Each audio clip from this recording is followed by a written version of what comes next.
Hello there, ladies and gentlemen. This is Moletrap, and I am.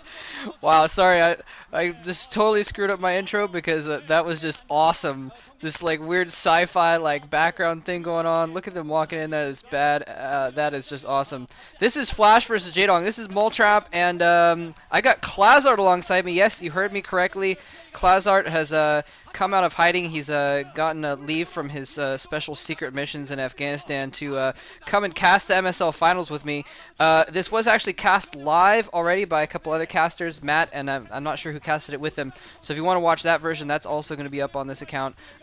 Just FYI. So they did it live, and we're doing it after the fact. So there's two casts, but oh well. And wow, look at that setup they got there. This is going to be absolutely epic. I have been looking forward to this series basically for months now, because when I saw the round of 16 bracket for the MSL, I said, oh look, FlaSh and Jaedong are going to meet in the, well actually they're going to meet in the semifinals, but I think they actually pimped the brackets so that this would happen in the finals. They changed the brackets around.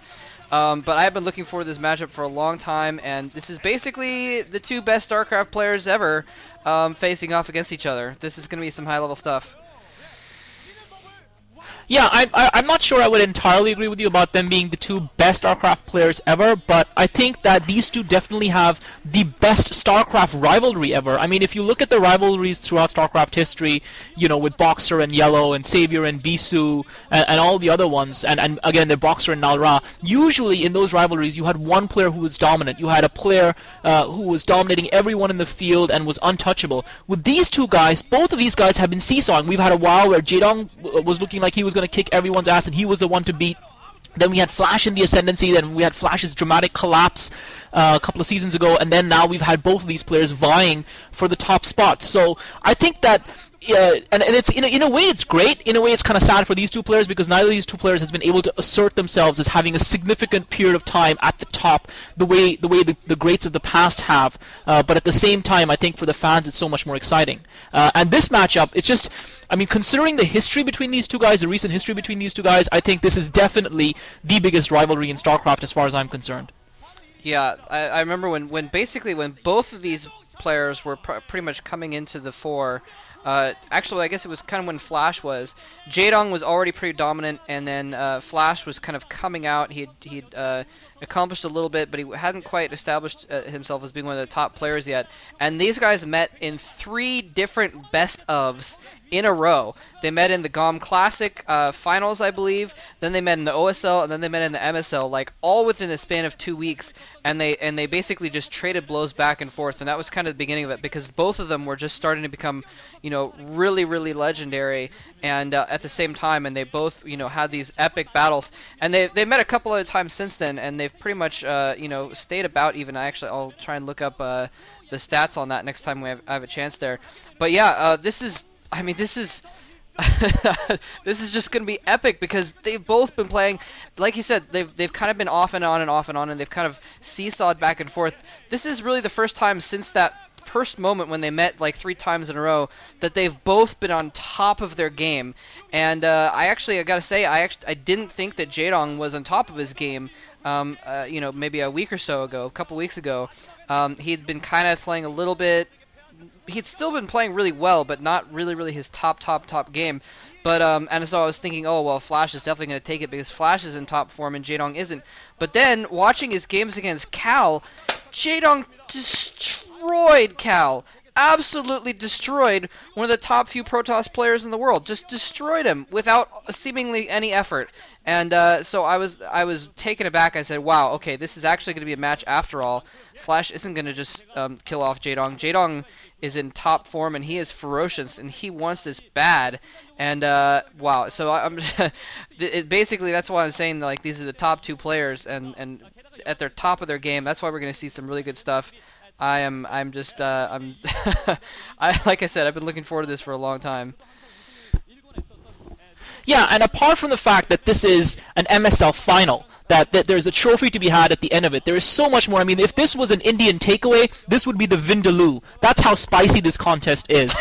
Because you've got You've got obviously the rivalry that's been going on. You've got the added weight of history on both these players' shoulders here. FlaSh with a chance to win both the OSL and the MSL in one season, a feat that so many have tried before him to achieve and failed to do so. So many great players. I remember Xavier, one of my favorite players, I guess probably my favorite player of all time, when he had stomped through, I believe it was the OSL, and it looked like the MSL was going to be a formality for him because he was going to face up against Bisu, and he was supposed to walk all over Bisu, and he was crushed 3-0 by Bisu's innovative strategy of using Dark Templars in the way that he did with Corsairs, and that just changed the landscape of StarCraft forever, and I think this might trump that. And it's just all down to FlaSh. But for Jaedong, of course, revenge is a dish best served with Terran blood.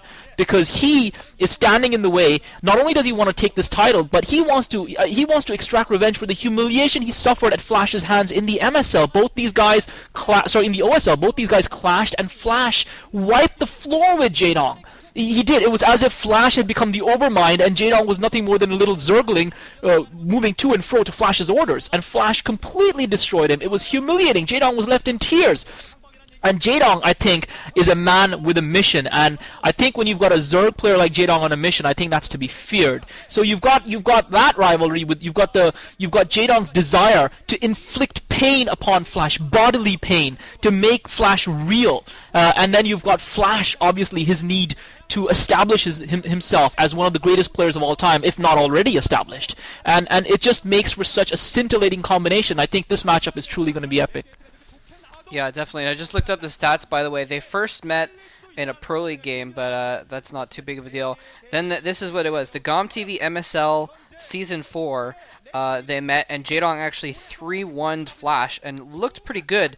And then, like, the next week, they met again in the OSL, and FlaSh actually 2-1'd Jaedong, and then they met again in the GOM Star a couple days later, and the Invitational, and FlaSh again won 2-1. They've met a total of 19 times in their careers in the last couple years, and FlaSh has taken 12 wins out of those 19 wins, so he's actually ahead in their rivalry. But that is a lot of times for two top players to meet up against each other. And yeah, I just to go back to what you said before, this is a rare opportunity. FlaSh has a chance to take both titles in the same season. And even the most dominant players, your Jaedong, Jaedong, your Xavier, Bisu, have not been so dominant that they were able to take both at once. It's never been a situation where they've been so dominant that no one could stand in their path at all. And except for one, I think the only case I was able to find was Nada did it back in like 02 or something like that. He took both Star Leagues. But no one else has really been able to do it, and FlaSh has a chance here to do that. He is, and he hasn't just done it in a lackadaisical way. He's taken out basically everyone. In both Star Leagues combined, he's taken out almost all of the top players that might be contenders for being the top player in the scene right now. And the only person he hasn't run into lately is pretty much the only person who I would say has any chance of taking him out in a best of right now at all. And that's Jaedong. And so this is pretty much it. 5, 4, 3, just in case I have to sync it a little bit later. But this is pretty much it. Jaedong is the only thing standing in his way, and it's both metaphorical and literal. How it's the only thing standing between him and proving that he's the dominant player of the age. Yeah, and this is going to be on match point. Game 1, guys, of the best of 5 series. The MSL final extravaganza bonanza begins here. FlaSh at the bottom left-hand corner of the map in green at the 7 o'clock position. Jaedong at the top right-hand corner of the map in red, of course, the Zerg player. Moletrap is right. First of all, I have to say, everyone knows I'm a big Zerg fanboy, and generally I tend to root for the Zerg players, but I can't help but wish for history to happen before my eyes. I want to be able to be there 5 years down the line and tell my kids I was there. I was there when FlaSh became one of the few players to take 2 titles. So in a sense, even though I'm a huge Jaedong and Zerg fan, I'm still kind of sort of rooting for FlaSh. And let's not underestimate what it would mean, because winning both the Star Leagues isn't just a matter of skill. It isn't just a matter of beating all the opponents. It's a test of endurance, of severe endurance, to be able to practice the amount of hours it takes, to be able to prepare the number of matchups it takes. I think the one thing that has helped FlaSh is that he seems to have streamlined his gameplay recently, where his openings aren't as diverse, and yet he's able to achieve maximum effect with that. Jaedong looks like he's just got his second overlord out, so it looks like we might be seeing a 12 hatch or a 12 pool from Jaedong here. FlaSh, meanwhile, just starting up his racks. But yeah, I mean, this isn't going to be a pushover for FlaSh. I mean, he's going to have to pull out all the stops. The one thing, I think the one biggest mistake FlaSh can make here is to be overconfident. Yes, he crushed Jaedong in there, and Jaedong starting up a pool as well as an extractor straight away, so it doesn't look like he's going for a 12 hatch. It looks like he's gone for a 12 pool there. But FlaSh has to be careful that he doesn't get overconfident based on his victory in the previous time when he crushed Jaedong. Jaedong is going to be really on top of his game here today. Yeah, definitely, and I'm actually not surprised to see Jaedong getting this early pull down, trying to put some early pressure on FlaSh. Basically, FlaSh has been nearly unstoppable in his Terran versus Zerg play lately, and you're right, I think that's a really good point that he has kind of streamlined it. He's been playing kind of standard and almost predictable for the most part. The notable exception being he didn't do anything standard at all versus Quanro in their best of 5. But for the most part, he's just been doing very predictable play. The only times that he's lost to Zerg players have been when they've managed to do something, usually when they manage to get lucky and get like some good Mutalisk harass, and basically that's been the only way that Zerg players have been able to defeat him, is when they get really lucky and they get some really solid Mutalisk harass in, usually very early, which is, you know, something that the Zerg players have been doing to counter this one racks into command stone. It's been so popular that FlaSh does almost every time. So Jaedong going for an early pool, not a surprise at all to me. He's really going to want to put some pressure on FlaSh early and try and do some early damage before FlaSh can really get his macro going and really get his defenses in place, because that's the only way he can, I mean, you know, historically against FlaSh's style that Zerg players can really get an advantage that they can take into the late game. And of course, it's hard to out macro FlaSh, but at Jaedong it does at least have the advantage of being one of the few Zerg players who's probably capable of matching FlaSh in macro if it does come down to a longer game. Yeah, and interesting enough, what Jaedong's doing here is sometimes and something we didn't really see him do as well in his previous encounter with FlaSh, is making sure he tries to take that scout out. Even though Jaedong is going for what looks like 2-hatch mutas, again, he's got his lair going up. I mean, the thing about this build that FlaSh has developed, it's so clever on so many levels, and the thing with FlaSh is he spent time perfecting it. I mean, we all remember a couple of seasons back when FlaSh was 14 CCing every other game and getting destroyed, and fast expanding and getting destroyed, and we were laughing at him about it and just saying, "Oh my God, here goes FlaSh again!" And he crashed out of a couple of tournaments because that losing to opponents that no one thought he would lose to.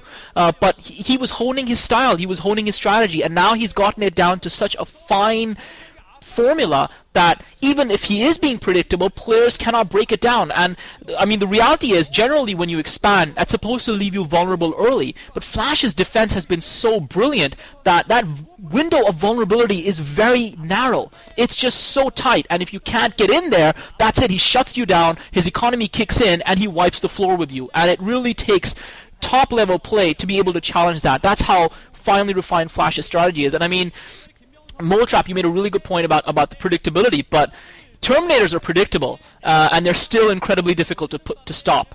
You've got to put a lot into them, and Jaedong's going to have to do that today against FlaSh. And you're absolutely right. This Mutalisk harass that's going to be coming up from Jaedong is probably going to be the game-defining moment, based on the strategies that both these guys have gone for. If Jaedong can inflict a significant amount of damage, and he's going to have to inflict a lot of damage, because if he inflicts a small amount of damage, FlaSh's economy is strong enough to be able to recover from that. And FlaSh, again, putting that engineering bit down. And the other thing FlaSh has got down so well in terms of his timings is having his defenses up, just the right amount of defenses at the right point in time.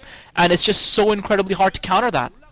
Yeah, it is amazing. He has gotten it down where he starts the engineering bay at the last possible moment, such that it finishes right as the Mutalisks are popping, such that the turrets are building as the Mutalisks are on their way over, and he barely gets the turrets up just in time. In fact, he actually started his eBay I think a couple seconds earlier than he usually has been. He's being that defensive here. And Jaedong's Mutalisks are en route right now. He's got a few Zerglings in the mix as well. That could be really effective. That's actually what can make the difference. A lot of Mutalisks attack is going with the Zerglings at the same time. They do die immediately to the Marines in the bunker. Spending a long time on that turret. A little bit of repairing going on as well. Not too much damage taken here. He's really going to have to kill off a lot of SCVs. And FlaSh doesn't have a whole lot of defense in the back there. He's kind of vulnerable with that turret down that was right next to his mineral line. He's lost a couple SCVs already. Finally, the Marines coming to reinforce here. He's got Comsat. He's not using it to spot those Mutalisks very well, though. He's losing a few Marines here now as well.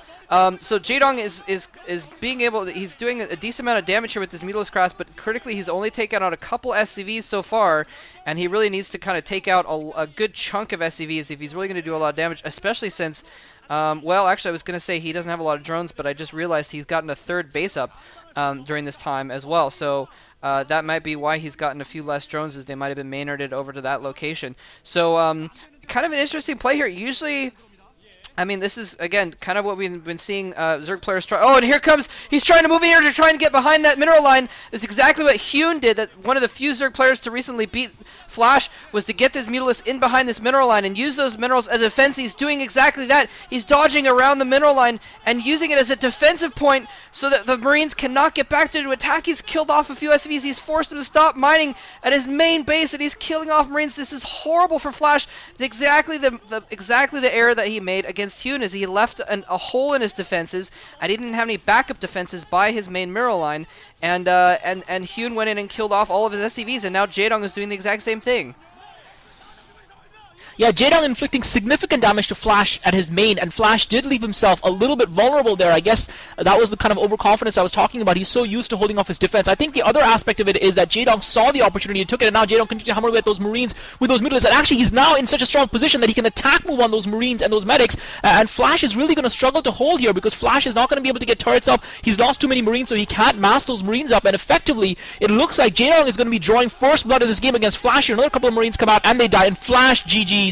Jaedong taking the victory quite effectively, and I think a different Zerg player might not have been able to achieve that, because they would have gone in and been scared out and been worried about having their Mutalisks trapped inside the opponent's base and losing all their Mutalist force too early on in the game. Jaedong took a risk there by staying when he did. He saw the opportunity, he had a split second to get his Mutalisks in position, and he did it so perfectly. And this is what I said. I mean, we saw Calm try Mutalisk against FlaSh every single time, and you saw Jaedong go for the same strategy. I think you've seen the difference here. I mean, Calm did manage to pull off one win against FlaSh as well, but remember, he had 6 Zerglings taking down turrets and SCVs at that time to help him. So that's the difference. That's the kind of level of play you need, and Jaedong has that, and he's shown that he's had that, and FlaSh, he's got to be rocking right now. Yeah, that's I mean, again, that's amazing that he actually let Jaedong do that, actually, because that's exactly what happened to him on this map. He was on a big winning streak, or close to a winning streak, basically in TVZ, and HwaSeung, kind of a no-name, well, not a no-name, but a low name, beat him on that map, actually doing that, and basically all HwaSeung did was run in there and use that point and took that opportunity and was aggressive enough to take advantage of that opportunity and take out a bunch of stuff. And FlaSh, I thought he had, you know, I'd seen him play on this map against Zerg, and he didn't do that anymore. He didn't leave that hole in his defenses anymore. This time he did. Maybe he figured Jaedong is a tough enough opponent that he has to, you know, cut more corners in order to have a better chance at the macro game long term. Anyway, let's move on to game 2.